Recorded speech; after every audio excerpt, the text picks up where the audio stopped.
Assalamu alaikum wa rahmatullahi ta'ala ‘yan uwa musulmai al'umma baki ɗaya. Muna muku sallama ɗin ta addinin musulunci. ‘Yan uwa, kamar yadda wannan tasha tamu mai albarka taskar Asararu TV ta saba kawo muku asararai mujarrabai na yankan shakku, asirai ne na manyan kundi adanannu waɗanda a yanzu muke ƙoƙarin zaƙulo muku ɗaya bayan ɗaya domin kuma ku amfana. Allah ya ƙara annabi da rai sallallahu alaihi wasallam. To ɗan uwa, a yau wannan tasha tamu tana ɗauke ne da wani asiri gaggarumi, muhimmi, mujarrabi. Asiri ne wanda zai tallafa kuma zai ba wa al'umma gudunmawa musamman a wannan rayuwa da muke ciki. Wannan asiri shine na kiranye, asirin kiranye.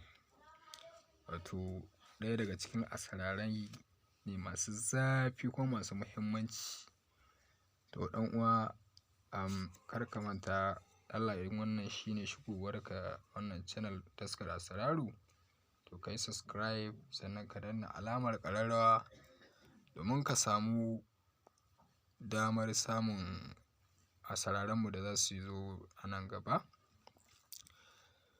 To ɗan uwa, kamar yadda kake ganin wannan asiri, asiri ne na kiranye. Ana kiranye yayin da kake so ka kira wani ko kuma ka yi amfani da shi bayan kiranyen ma bugu da ƙari ya tafi a kamar asaruƙu. Misali kana nan sai wani ya salallaɓo, ya raɓo, ya zo ya ɗauke maka wani abu muhimmi, ko ka je ya yi sata a gidanka, kai koma a kan ina ne ko a unguwarku ne. To in sha Allahu shi ma sai ka yi masa wannan aiki. To ɗan uwa, kamar yadda kake ganin wannan laƙani, a haka za ka sami akwai fitila irin ta gargajiya tamu ta Hausa ta da. To ta yadda za a yi sai ka je ka samo ta. Kamar yadda kake ganin wannan hatimi, ka ɗaura bismillah a jikin ƙwallon fitilar. Fitila tamu ta gargajiya mai raki, akwai ƙwanta a ganshi. To wannan hatimin shi za ka rubuta a jikin wannan ƙwan. Daman bayan ka riga ka sa suna a cikin wannan munjayen da kake gani. To idan wani ne wanda kake so ka kiranyensa, to sai ka sa sunansa. Cikin munjayen za ka sa sunansa. Idan kuma ɓangaren satar ne aka yi, kake so ka yi aiki da shi a asaruƙu, to a tsakiyar hatimin wannan munjayen da kake gani sai ka sa asaruƙu, asaruƙu, asaruƙu, shi za ka bi ka sassa a ciki. Abin da ake so ɗan uwa, idan ka samu wannan fitila kai wannan rubutun a jikin wannan ƙwan fitila, ƙafa ɗaya ne tak yadda ka gan shi haka, haka za ka yi amfani da shi a jikin wannan fitilar ka zagaye shi da shi. To idan ka yi haka, yauwa,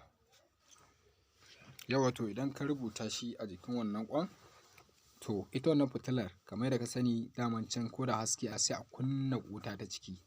To ita ma haka bayan ka yi rubutunka a jikin ƙwan, za ka zo ka kunna wuta a jikinta, ka ƙaro rakin sosai malam yadda za ta gasu sosai. To sannan sai ka zo ka samu dama already ka yi alwalarka. Misali ka yi alwala, ka zo ka zauna guri mai tsarki haka, sai ka ajiye fitilar a gabanka. Wannan ga dardumarka kana zaune a kai ko buzunka, to sai ka ajiye fitilar a gaban buzunka inda kake zaune.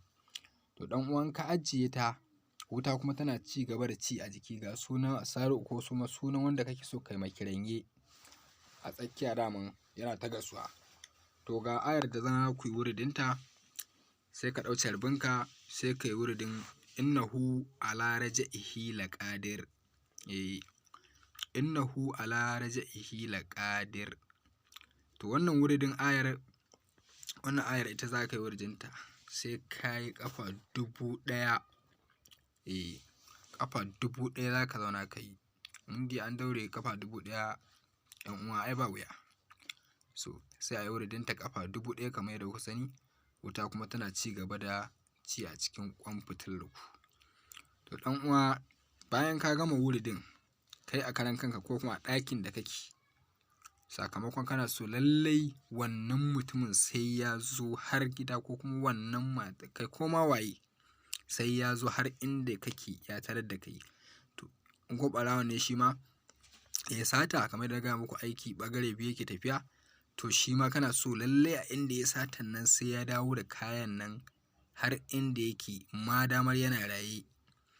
To sai ka samu, bayan ka gama wannan wuridin kenan, akwai sandal da za ka same shi. Idan ka samu sandal, to shi ba na ruwa ba amma na gari. Kowa ya san akwai sandal na gari. To na garin sandal ɗin shi za ka je da inda ake sayar da turaruka irin waɗannan, sai ka amfani da shi ka siyo shi.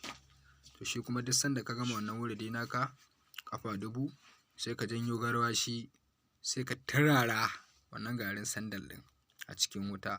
Hayaƙin ya dinga saɓarka kuma yana tashi ko ina yana gaurayawa.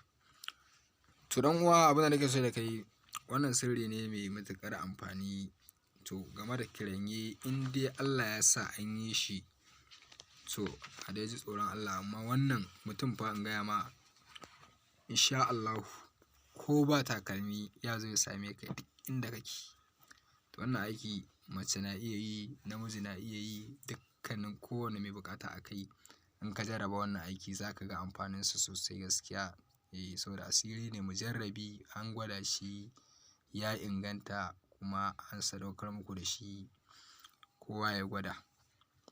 To ɗan uwa, Allah in wannan shine zuwanka na farko da yau tashar mu, to ka mana subscribe sannan ka danna alamar ƙararrawa domin cin gajiyar sababbin asirai da tashar za ta kawo muku.